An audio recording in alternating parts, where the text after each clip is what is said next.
ए बच्चा पारी। तो कैसे हैं आप लोग? उम्मीद करते हैं आप लोग अच्छे होंगे, स्वस्थ होंगे और आप लोग का पढ़ाई निरंतर चल रहा होगा। आज का वीडियो बहुत ही खास होगा क्योंकि आज हम लोग पढ़ने वाले हैं प्रकाश का अपवर्तन। ठीक, इससे पहले हमने पीछे वाली क्लास में किया था हमें प्रकाश का परिवर्तन। इसमें समतल दर्पण का दो भाग, ठीक, अवतल दर्पण, उत्तल दर्पण पढ़े थे। दर्पण सूत्र की मदद से हम लोग भी न्यूमेरिकल किए थे। तो इसमें भी हम लोग करेंगे प्रकाश का अपवर्तन। फिर लेंस पढ़ेंगे, लेंस का दो भाग, अवतल लेंस, उत्तल लेंस, कहाँ पे अवतल लेंस यूज होगा, कहाँ पे उत्तल लेंस यूज होगा। फिर फार्मूला की मदद से, यानी कि लेंस फार्मूला बराबर लेंस की फार्मूला की मदद से हम लोग यूज करेंगे न्यूमेरिकल में बनाने के लिए। ठीक, तो चलो अपन स्टार्ट करते हैं। फिर देखो, आपने देखा होगा कभी कि ये जो पेन है, ये पेंसिल है, ये ब्रश है, अपने पथ से ऐसा लगता है कि जाना चाहिए सीधा, लेकिन थोड़ा सा अपने मार्ग से विचलित होकर के थोड़ा झुका हुआ प्रतीत हो रहा है, मतलब कि हटा हुआ प्रतीत हो रहा है। तो इसी क्रिया को कहते हैं प्रकाश का अपवर्तन। प्रकाश का अपवर्तन किसको बोलेंगे? जब प्रकाश किसी एक माध्यम से दूसरे माध्यम में प्रवेश करता है तो चाल में परिवर्तन के कारण अपने पथ से विचलित हो जाता है, इसे प्रकाश का अपवर्तन कहते हैं। याद करो, प्रकाश का जब परिवर्तन पढ़ रहे थे तो उसमें हम लोग दो नियम पढ़े थे कि आपतन कोण, परिवर्तन कोण और अभिलंब तीनों एक ही तल में होता है, और कोण आई और कोण आर जो है आपस में बराबर होता है। तो यहाँ पर भी दो हमारा नियम है अपवर्तन का। आपतित किरण, अपवर्तित किरण और अभिलंब जो है तीनों एक ही तल में है, और आपतन कोण तथा परिवर्तन कोण आपस में बराबर होते हैं। साइन आई बटा साइन आर बराबर स्थिरांक कांस्टेंट के बराबर यानी 1 के बराबर होता है। ठीक, और फिर फिगर बनाना है आप लोग के। फिर देखो, ये फिगर बना लेना। फिर ये रहा फिगर। देखो, फिर समझते हैं अपवर्तनांक। ठीक, अपवर्तनांक क्या होता है, मैग्निफिकेंस क्या होता है। अपवर्तनांक को एक महत्वपूर्ण भौतिक राशि है। पदार्थों का अपवर्तनांक प्रकाश की चाल में उत्पन्न बाधा होती है। अपवर्तनांक जितना अधिक होगा, एक तरह का समझो बाधा है प्रकाश का। जिस तरह करंट का रेजिस्टेंस जो बाधा है, विरोध करता है, प्रतिरोध होता है, उसी तरह प्रकाश का एक अपवर्तनांक जो है विरोधी है, मतलब कि उसके मार्ग को भटकाता है, वेग को भटकाता है। ठीक, तो अपवर्तनांक जितना अधिक होगा, प्रकाश का वेग उतना ही कम होगा। अपवर्तनांक घटाने या बढ़ाने पर प्रकाश का वेग जो है घटेगा और बढ़ेगा भी। इसकी निर्वात में प्रकाश की जो चाल है 3 × 10⁸ मीटर प्रति सेकंड, यानी 3 और 8 को 0 बैठाई दो, मतलब कि 1 सेकंड में प्रकाश का जो किरण है इतना मतलब ट्रैवल करता है, इतना चाल से ट्रैवल करता है। ठीक, तो इसका सूत्र क्या होता है? अपवर्तनांक बराबर यानी n नीचे m बराबर होता है वायु में प्रकाश की चाल बटा माध्यम में प्रकाश की चाल। ठीक, चलो आ जाओ। फिर देखो, यहाँ पे दो क्वेश्चन बनता है कि जल का अपवर्तनांक यानी 1.33 है, इसका अर्थ क्या है, सो हमें समझना है। देखो, जल का अपवर्तनांक, ये बहुत ही इम्पोर्टेंट है, ये दोनों क्वेश्चन पूछेगा एक एक नंबर में। जल का अपवर्तनांक 1.33 है, इसका मतलब क्या है, इसका अर्थ क्या होता है? तो इसका अर्थ यह होता है कि वायु में प्रकाश का वेग तथा जल में प्रकाश का वेग जो है का अनुपात 1.33 है। ठीक, उसी प्रकार एक हमारा और क्वेश्चन बनता है कि हीरे का अपवर्तनांक यानी कि 2.42 है, इसका मतलब क्या है, इसका मीनिंग क्या है? तो इसका अर्थ होता है कि वायु में प्रकाश का वेग तथा हीरे में प्रकाश का वेग का अनुपात 2.42 है। ठीक, अपवर्तनांक बराबर क्या होता है, C/V, जहाँ पे सी जो होता है वायु में प्रकाश की चाल होता है और भी जो होता है माध्यम में प्रकाश की चाल होता है। कोई दिक्कत? और फिर न्यूमेरिकल समझते हैं इस क्वेश्चन से रिलेटेड। तो हमारा क्वेश्चन है कि प्रकाश वायु में 1.50 अपवर्तनांक है। ठीक है, रुकावट कितना है? 1.50 की कांच की प्लेट में प्रवेश करता है। कांच में प्रकाश की चाल कितनी है? और जबकि निर्वात में प्रकाश की चाल जो है, हमेशा याद रखना, 3 × 10⁸ मीटर प्रति सेकेंड। ठीक, तो कैसे बनाएंगे हम लोग? यानी कि हमें सी का वैल्यू 3 × 10⁸ मीटर प्रति सेकेंड दे रखा है, सी का वैल्यू, और भी का वैल्यू दे रखा है 1.50। ठीक, तो अपवर्तनांक बराबर क्या होता है? सी बटा भी, यानी कि 3 × 10⁸ और बटा 1.50। इसको सॉल्व करना है, जो भी आंसर आएगा वो हमारा निकल गया, यानी कि प्रकाश की चाल निकल गया। किसमें? तो कांच में। ठीक, हाँ, तो ये रहा हमारा आंसर। देखो भी, यानी कि 1.50 अपवर्तनांक, निर्वात प्रकाश की चाल हमें पता है 3 × 10⁸ होता है।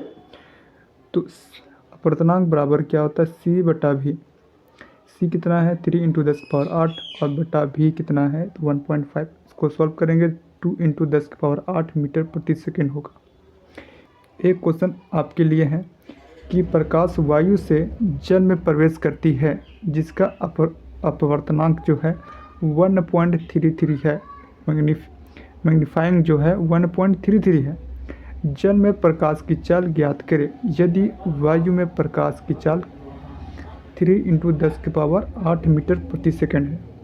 ठीक, यानी सी का वैल्यू दे रखा है 3 × 10⁸ मीटर प्रति सेकेंड, और भी का वैल्यू 1.33 है।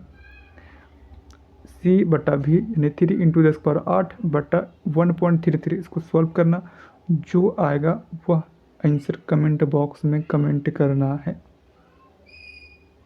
ठीक, और फिर देखो, अब समझो कि वायु में गमन करती प्रकाश की एक किरण जल में तिरछी प्रवेश करती है।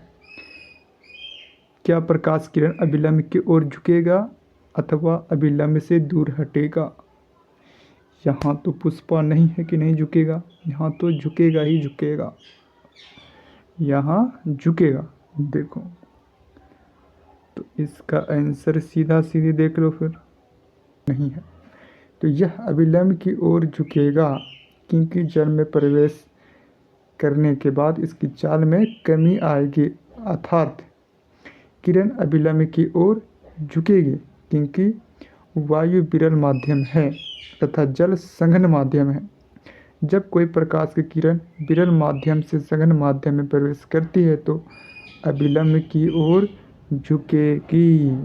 ठीक है, इसका आंसर ये लिखो चाहे या फिर ये लिखो, बतिया बराबर है।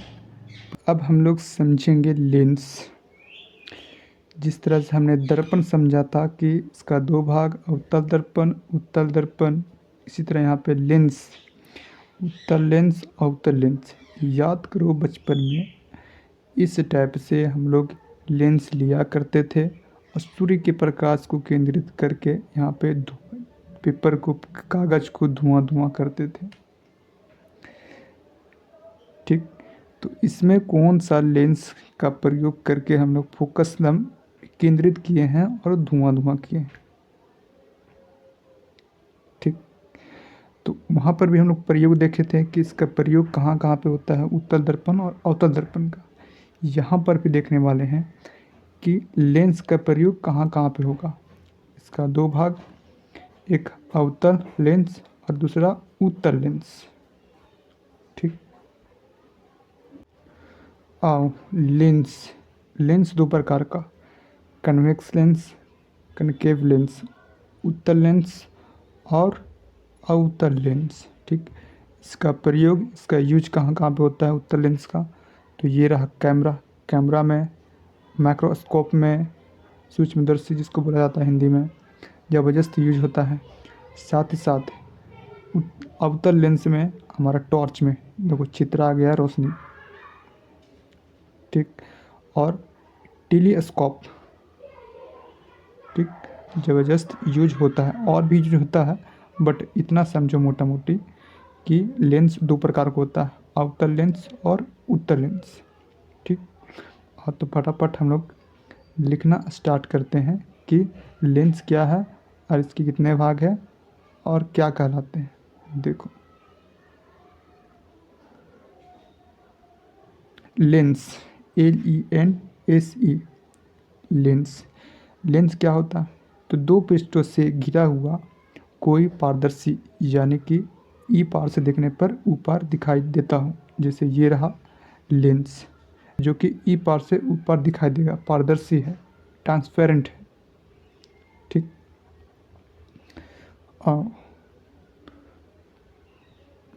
दो पृष्ठों से घिरा हुआ कोई पारदर्शी माध्यम जिसकी एक या दोनों पृष्ठ गोलीय होता है, लेंस कहलाता है। लेंस गोलीय, बेलनाकार आदि जैसे नियमित ज्यामितीय रूप की दो सतहों से घिरा हुआ पारदर्शी, ठीक, माध्यम जिससे अपवर्तन के पश्चात किसी वस्तु का वास्तविक अथवा काल्पनिक प्रतिबिंब बनता है। लेंस सूत्र बराबर याद करो, दर्पण सूत्र 1/f बराबर 1/v प्लस 1/u।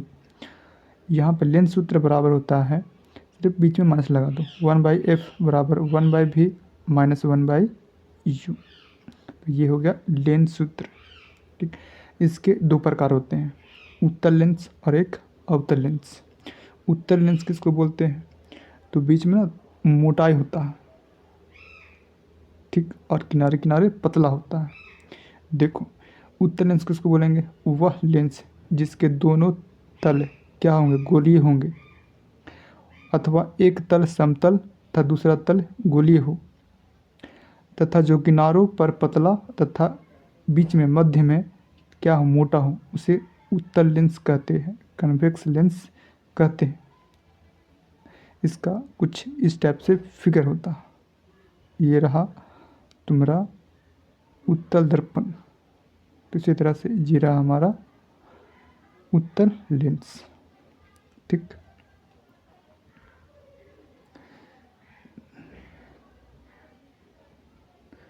देखो, उत्तल लेंस को अभिसारी लेंस भी कहते हैं या फिर द्वि उत्तल लेंस कहते हैं, क्योंकि दोनों तरफ से क्या होता है? गोलीय दर्पण इसमें चिपका होता है, ठीक। तो इसका उपयोग कहाँ कहाँ पे है? तो सूक्ष्मदर्शी, आओ तो इसका यूज ज़बरदस्त माइक्रोस्कोप हो गया, साथ ही साथ लेंस हो गया, कैमरा का लेंस, प्रोजेक्टर्स हो गया, मैग्नीफाइंग लेंस हो गया, टेलीस्कोप हो गया, में ज़बरदस्त यूज होता है उत्तल लेंस का, कन्वेक्स लेंस का, ठीक। और कहाँ कहाँ भी यूज होता है? तो डॉक्टरों द्वारा आँख, कान, नाक ये सब जांचने के लिए उत्तल लेंस का प्रयोग किया जाता है। और साथ ही साथ दूरदृष्टि दोष में उत्तल लेंस का प्रयोग किया जाता है।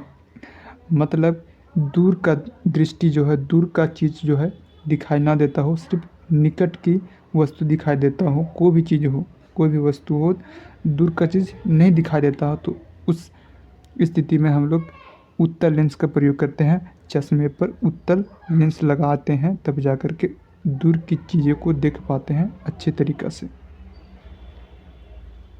ठीक। आओ अब समझते हैं अवतल लेंस, कनकेव लेंस क्या होता है। तो बीच में क्या पतला सा होता है, बीच में पतला सा होता है, किनारे में मोटा मोटा सा होता है।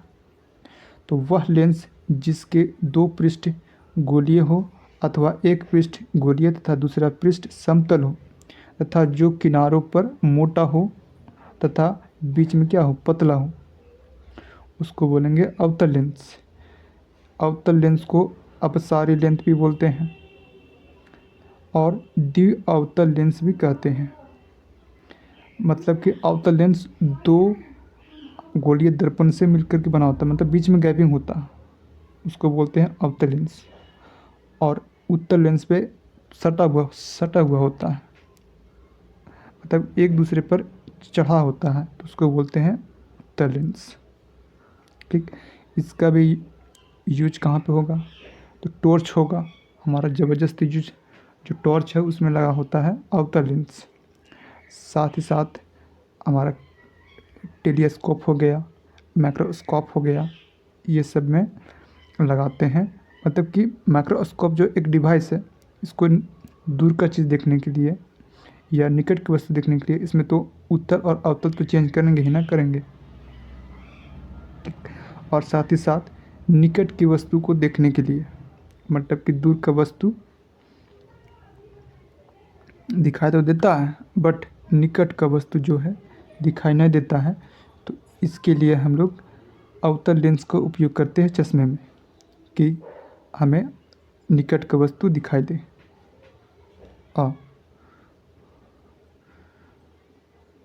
तो अवतल लेंस को द्वि अवतल लेंस कहते हैं और अपसारी लेंस भी कहते हैं। एग्जाम में अगर पूछ दे कि अपसारी और अभिसारी लेंस में क्या अंतर है, क्या डिफरेंस है, इसका प्रयोग देखो इस टाइप का इसका फिगर होता है। मतलब कि दो हमारा क्या गोलीय दर्पण है, इसमें बीच का गैपिंग ये रहा, ये हो गया अवतल लेंस, और एक दूसरे पर चढ़ा होगा इस टाइप से, बीच वाला भाग इस टाइप से, ये हो गया उत्तल लेंस। ठीक, इसका उपयोग निकट दृष्टि दोष में अवतल लेंस का चश्मा लगाया जाता है। साथ में मोतियाबिंद जो है एक रोग का नाम है, उसमें भी अवतल लेंस का ज़बरदस्त यूज करते हैं। ठीक, और साथ ही साथ हमारा हो गया टॉर्च हो गया, मैग्नीफाइंग ग्लास हो गया, स्पाई कैमरा यानी कि बटम जैसा छोटा सा कैमरा होता है, बटम कैमरा हो गया, माइक्रोस्कोप में भी यूज करते हैं हम लोग। ठीक, देखो फिर एक क्वेश्चन हमारे पास बनता है कि उत्तल लेंस का अभिसारी तथा अवतल लेंस को अपसारी लेंस क्यों कहते हैं। तो आंसर इसका लिखना है कि उत्तल लेंस को अभिसारी लेंस इसलिए कहते हैं क्योंकि मुख्य अक्ष के समानांतर चलने वाली किरण लेंस से अपवर्तन होने के बाद एक फोकस, एक मतलब कि फोकस पे बनता है इसका फिगर। और जबकि अवतल लेंस जैसे हमारा टॉर्च हो गया, छितार दिया इस टाइप से। अपसारी लेंस इसलिए कहते हैं क्योंकि मुख्य अक्ष के समानांतर चलने वाली किरणें लेंस से अपवर्तन होने के बाद फैलती हुई प्रतीत होती है, अपसारित हो जाती है, फैल जाती है, तो हम लोग बोलते हैं अवतल लेंस को अपसारी लेंस। ठीक, देखो ये रहा उत्तल लेंस और ये रहा अवतल लेंस। देखो मुख्य अक्ष ये रहा हमारा, इसका समानांतर रेखा। ठीक, प्रकाश जब इस पर हमने गुजारा तो इसका फोकस पे बन रहा है, और इसका टॉर्च की तरह ना फैलती हुई प्रतीत हो रही है, फैल रही है। कोई दिक्कत नहीं, दिक्कत नहीं है तो फिर आगे चलते हैं अपन। देखो ये रहा हमारा कौन सा लेंस है बताओ। देखो बीच का मतलब कि चढ़ा हुआ है तो उत्तल लेंस है। ठीक, जिस तरह से एक हमारा याद करो दर्पण में हमने गोलीय दर्पण स्टेप से पढ़ा था, यहाँ पे पोल होता था, यहाँ पे एफ होता था, यहाँ पे सी होता था, सेंटर होता था। तो उसी टाइप से यहाँ पर भी होगा गोलीय दर्पण में, सॉरी गोलीय लेंस में हमारा दो प्रकार का हो गया, अवतल लेंस और उत्तल लेंस। ये रहा तुम्हारा उत्तल लेंस। ठीक, एक दूसरे पर चढ़ा हुआ है, तो यहाँ पे दो गोलीय लेंस है। जब दो गोलीय लेंस है तो बीच में हो गया तुम्हारा ओरिजिन यानी कि केंद्र हो गया, और इधर तुम्हारा सेंटर हो गया इस वाले गोलीय लेंस का। ठीक, और ये रहा अवतल लेंस। देखो बीच का गैपिंग तो फर्क है, ये गोलीय लेंस और ये गोलीय दर्पण जो है फर्क है बीच में। तो ये हो गया अवतल लेंस और ये हो गया उत्तल लेंस। तो यहाँ पे क्या है, ओरिजिन है बीचों बीच, सेंटर ओरिजिन, और यहाँ इस वाले का सेंटर ओरिजिन है C1 और C2। देखो याद करो, यहाँ इस टाइप से होता था, यहाँ पे P, यहाँ पे C और यहाँ बीच में F होता था। तो यहाँ से यहाँ का दूरी जो बीच में होगा, यहाँ पे क्या होगा, एक F1 मान लेते हैं और एक यहाँ पे होगा जो कि F2 होगा।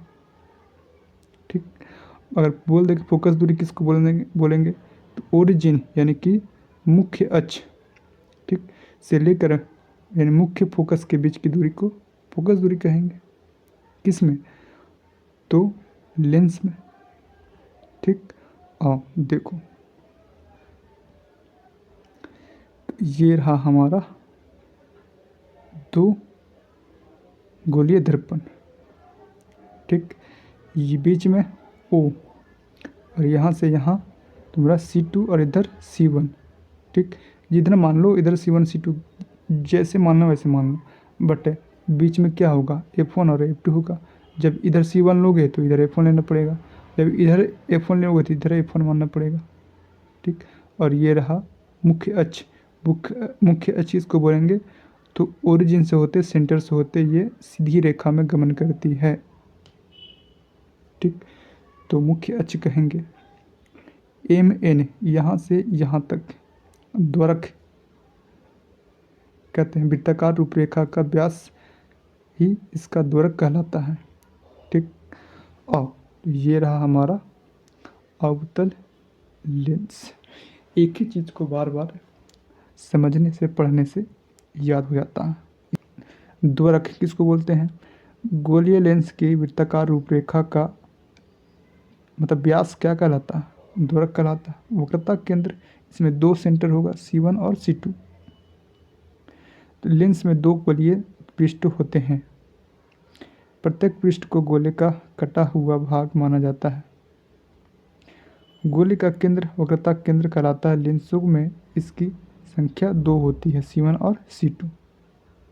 मुख्य अक्ष किसको बोलेंगे, तो लेंस के वक्रता केंद्रों की मिलने वाली रेखा को मुख्य अक्ष कहते हैं।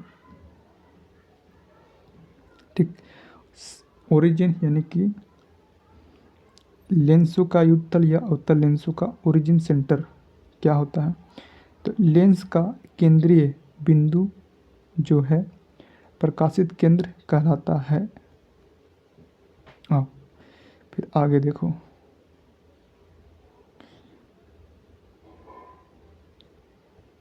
मुख्य फोकस या फोकस बिंदु किसको बोलते हैं, तो ये रहा कौन सा दर्पण है, सॉरी कौन सा लेंस है, तो उत्तल लेंस। यहाँ पे मुख्य अक्ष के समांतर चलने वाली किरण जो है फोकस पर बन रही है।